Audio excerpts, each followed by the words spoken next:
Hello दोस्तों, मेरी तरफ से सबको राधे राधे। आज हम लेकर आए हैं जन्माष्टमी की व्रत कथा, पूजा विधि एंड मुहूर्त। हिंदू धर्म में जन्माष्टमी पर्व का विशेष महत्व है। यह पर्व भगवान श्री कृष्ण को समर्पित है। इस दिन लोग व्रत रखते हैं और भगवान के बाल स्वरूप लड्डू गोपाल की पूजा की जाती है। शास्त्रों के अनुसार भाद्रपद माह में कृष्ण पक्ष की अष्टमी तिथि को रोहिणी नक्षत्र में भगवान कृष्ण का जन्म हुआ। जन्माष्टमी के पर्व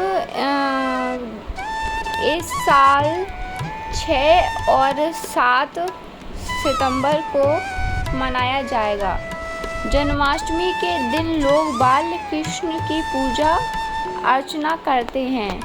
पूजा के दौरान कृष्ण जी की जन्म कथा सुनना भी शुभ फलदायी माना जाता है।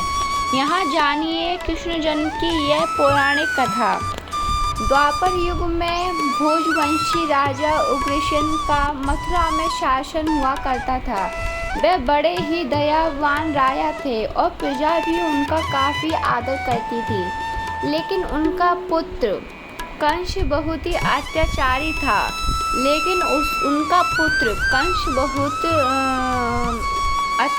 था।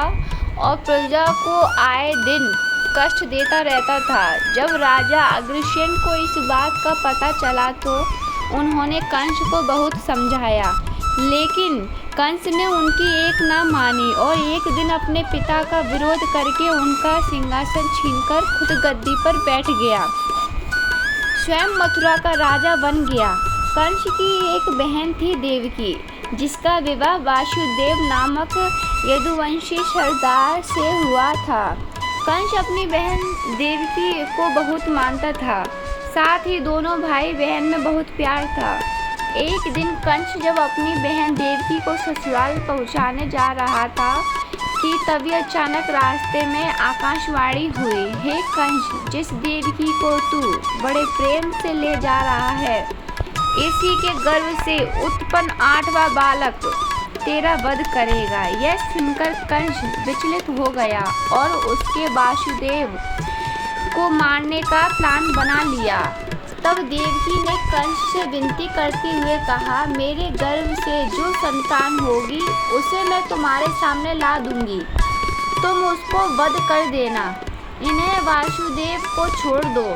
कंस ने देवकी की बात मान ली, लेकिन उसने वासुदेव और देवकी को उसने कारागृह में डाल दिया। वासुदेव देवकी की 7 संतानें हुई और 7 को जन्म लेते ही कंस ने मार डाला। अब बारी थी 8वें बच्चे की होने की।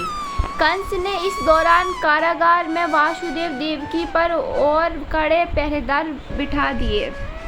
वही देवकी के साथ नंद की पत्नी यशोदा भी बच्चा होने वाला था। उन्होंने वासुदेव देवकी के ऊपर अत्याचार और देखते हुए 8वें बच्चे की रक्षा का उपाय रचा।